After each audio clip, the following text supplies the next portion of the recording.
Buenos días, buenas tardes, buenas noches, muchachos, chicos, amigos. Bienvenidos a una clase más con un servidor, el profesor Octavio. Vamos a rockear un poco. La clase del día de hoy es una clase, como todas, importantísima. Pero esta en especial nos abre unos puntos de confusión que ese es el momento para aclarar cualquier cosa.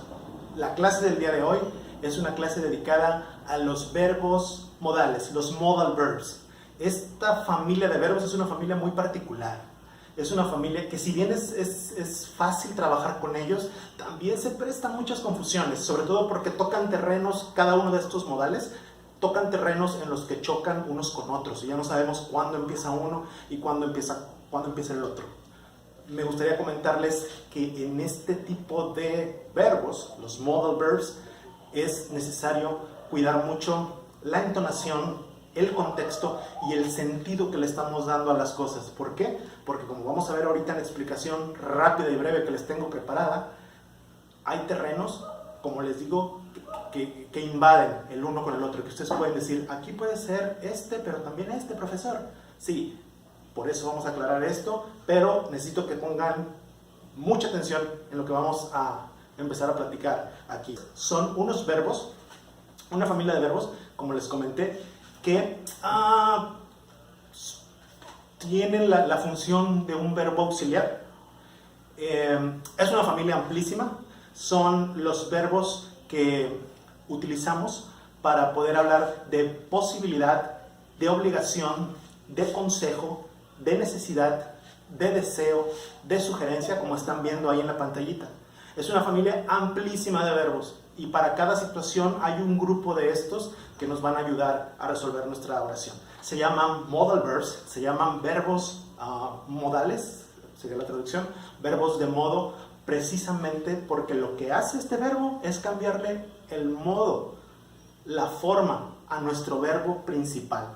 La estructura de estos verbos es siempre sujeto, modal verb, el verbo principal en su forma base, en su forma en infinitivo y ya el complemento de la oración. Estos modal verbs nunca son el verbo principal de la oración, nunca lo son. Nunca son afectados por la tercera persona, a excepción del que les voy a comentar, de have to. Y siempre van seguidos del verbo en infinitivo. Como ya se pudieron dar una idea con la imagen que les presenté, son vastísimos. Entonces, nada más nos vamos a centrar en esta clase en los tres primeros. Can, have to y must. Para su forma negativa utilizamos siempre la estrategia de siempre. Al ser el verbo modal, el modal verb, al ser una especie de auxiliar, ahí clavamos la negación. Entonces yo tendría sujeto, modal verb, la terminación not, el verbo principal y el complemento. Para su forma interrogativa, de la misma manera, tengo un modal verb, el sujeto, el verbo principal y el complemento. Si se dan cuenta, hasta aquí, nada del otro mundo, nada extraordinario. Mi modal verb está haciendo las funciones de auxiliar. Aquí es donde vamos a empezar a tener un poquito de dudas y de confusiones. Vamos a ponernos bien truchas. Have to o don't have to. Have to, don't have to. Lo vamos a traducir como tener que o no tener que.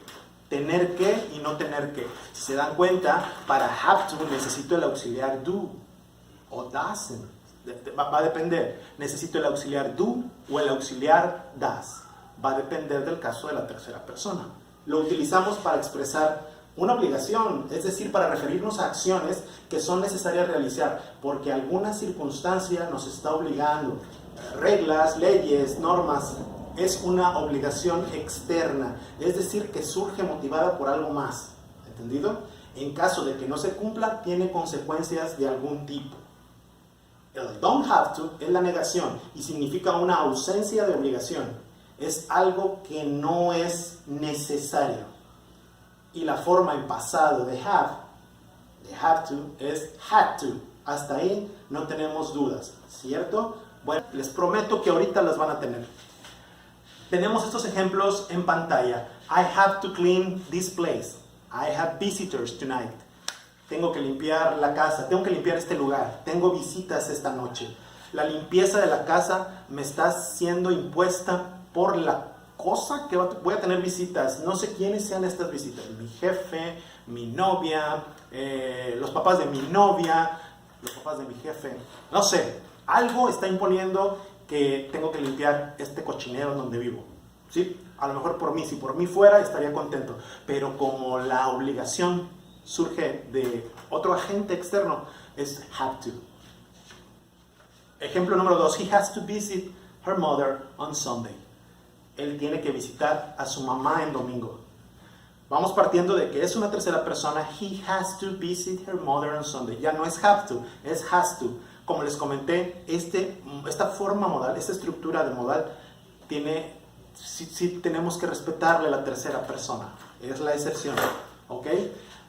Esto de que él tenga que visitar a su mamá en domingo, quizá está siendo impuesto porque o la mamá le habló para visitarlo, o él le pidió dinero prestado a la mamá y tiene que ir. Vaya, no es algo que surge de un convencimiento interno, sino que él tiene que ir a visitar a la mamá por algo, ¿no? Algo le está diciendo que lo haga. El préstamo del dinero, el que la mamá le llamó, o a lo mejor le llamó un vecino, ¿sabe qué? Fulanito, tu mamá se ha sentido un poco mal, te sugiero que vengas, ¿va? Entonces algo le está haciendo que vaya a visitar a la mamá. Factor externo imponiendo una obligación. We have to study to obtain the STSU certificate. Tenemos que estudiar para obtener el famoso certificado, ¿sí? Si no estudio, hay una consecuencia. Si no estudio, no obtengo el certificado. O también puedo verlo como que está el certificado allá en el horizonte, está a lo lejos. Ese es mi objetivo. Algo me está motivando a terminar el curso de inglés. We have to study to obtain the certificate. Tengo que estudiar. Viene la motivación de fuera. Have to lo traducimos como tengo que, tener que. Y evidentemente es una orden terminante. Les prometí que se iban a confundir. Aquí viene el merequetengue. Must and must not. Must significa tener que, y lo utilizamos para expresar obligaciones o compromisos internos. También se utiliza para leyes, normas y reglas. En este caso de las leyes, normas y reglas, quizá es un poquito más, el tono es un poco más suave, menos determinante que un have to. Sin dejar de ser una regla, yo lo puedo ver comprobado en los anuncios que hacen a veces en los hoteles o en las aerolíneas, donde están dando un servicio y donde están atendiendo clientes, donde hay un reglamento que seguir, pero no puedo ser tan cortante y tan agresivo. Es diferente si yo te digo, you don't have to use the swimming pool. Si yo te digo que no tienes que usar la alberca después de una determinada hora, es diferente a que yo te digo, you must not use the swimming pool. Es una regla, ahí está la orden, pero es diferente. Suena más suave un you must not a un you don't have to. ¿Sí? Ahí vamos viendo ya que hay cierta textura. Lo uso también para expresar consejos con un grado de obligación un poquito más elevado. Y también must nos sirve para implicar un grado de probabilidades. En este caso es cuando estamos casi 100% seguros de que lo que decimos es. La forma de must en negativo es must not. Y este must no existe en pasado. ¿Recuerdan el ejemplo de hace rato? I have to clean this place. I have visitors tonight.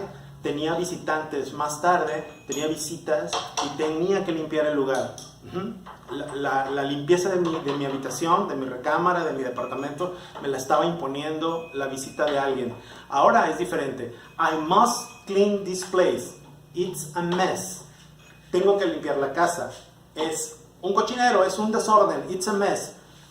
Al usar I must clean this place es más bien un convencimiento interno de que ya estuvo bueno de vivir entre el desorden. Yo lo quiero hacer por mí, nadie me está pagando, no hay ninguna otra consecuencia, no tengo que quedar bien con nadie. Sale de mí, es un convencimiento interno. I must clean this place. Para el hecho de must utilizado para reglamentos, para leyes, para normas, tengo este ejemplo: students must wear the uniform. Passengers must lock their seatbelts. Si no hay un seguimiento a la instrucción o a la orden, seguramente no me van a dejar entrar a la escuela. Seguramente van a devolver a mis hijos de la escuela si no llevan el uniforme. Pero no estoy siendo tan tajante como si estuviera utilizando you have to wear the uniform. Hay una forma diferente de decirlo, quizá menos rudo, a pesar de ser un reglamento. Mismo caso con la 2. Passengers must lock their seatbelts. Los pasajeros tienen que colocarse su cinturón a la hora de un vuelo. Estamos trabajando con clientes, con pasajeros. Quizá la rudeza innecesaria que implica un have to o un don't have to puede ser suavizada con un must, sin dejar de ver que es una parte de la regla, es el reglamento per se. Must como sugerencia, como una sugerencia un poco más fuerte. You must go to the optician. Debes de ir al oftalmólogo. Debes de ir a que te revisen esos ojos. Si yo tengo a mi buen amigo, a mi buena amiga que me dice, no puedo, ya me dan los ojos, necesito lentes. Ok, you should go to the doctor. Debes ir al doctor. Y la veo 3 días después y me vuelve a decir, es que ya no puedo con eso. Ok, yo le dije que fuera al doctor, que tendría que ir al doctor. Pero es mi amiga, la estimo. You must go to the doctor. Es un consejo, un aviso un poquito más intenso que usar el should, ¿sí? Vamos viendo que son territorios similares, pero está cambiando mucho la entonación con que lo digo, el sentido con el que quiero expresar las cosas y el contexto con el que las expreso. She's not at home. She must be at the gym. La conozco. Llegué, toqué la puerta de su casa, no está en casa. Pero porque la conozco, sé que es una fitness girl, sé que le gusta el deporte y sé que a esta hora seguramente es un hecho que está en el gimnasio. She must be at the gym. Estoy usando must como probabilidad, pero porque tengo la certeza, o sea, lo sé que ella está en el gimnasio. ¿Ven la intensidad y la aplicación de must en todos estos casos? Y finalmente, can. Can, el verbo can, que lo hemos traído desde que empezamos a estudiar inglés. Can es el verbo poder. En ese sentido nos expresaba habilidad. I can play the guitar. Yo puedo tocar la guitarra porque se me da. Pero I can't swim. Yo no puedo nadar. No tengo la habilidad para nadar. Esa es la aplicación que conocemos de can de primera mano. Sin embargo, también lo usamos para expresar la disposición para hacer algo y la probabilidad para hacer algo, igualmente cuando es muy probable. Para desarrollar una habilidad, un buen ejemplo el de la nadada, ¿no? Para el número 2, I finished my duties. I can watch TV now. Vean que estoy terminando mis labores, terminé mi tarea, terminé mis asignaciones del día. Ya puedo ver televisión ahora. No es que antes no pudiera verlo, digo, sigo teniendo ojos, manos, puedo prender el televisor. Sin embargo, había algo que no me daba la disponibilidad de tiempo, de espacio para poder ver la televisión. Ahora ya terminé mis labores, ya puedo ver la televisión. I finished my duties, I can watch TV now. Y con último ejemplo, it can be a very cold winter. It can be a very cold winter. Puede ser un invierno muy frío. Si lo estoy hablando con un grado de posibilidad, es porque tengo la evidencia, quizás es porque tengo el pronóstico del tiempo, quizás es porque tengo los reportes de los diarios, las opiniones de los especialistas, pero yo estoy bien convencido de que este invierno va a ser muy frío. Por eso estoy usando can como una posibilidad prácticamente 100% segura. Espero que con esta clase express hayan quedado más o menos claros los puntos sobre estos 3 primeros modales. Recuerden que la familia de modales es amplísima. Importa mucho el tono, la entonación, el contexto, todo lo que hay detrás, porque habrá ocasiones en que pueden decir ustedes, aquí puedo usar have to, aquí puedo usar must. ¿Cuál será? Pues depende. Quizá depende de la información que traigamos desde atrás para poder nosotros tomar una decisión. Espero que la clase haya sido de su agrado. Como siempre me dio mucho gusto estar con ustedes. Cuídense mucho, sigan rockeando y practiquen su inglés. Besitos.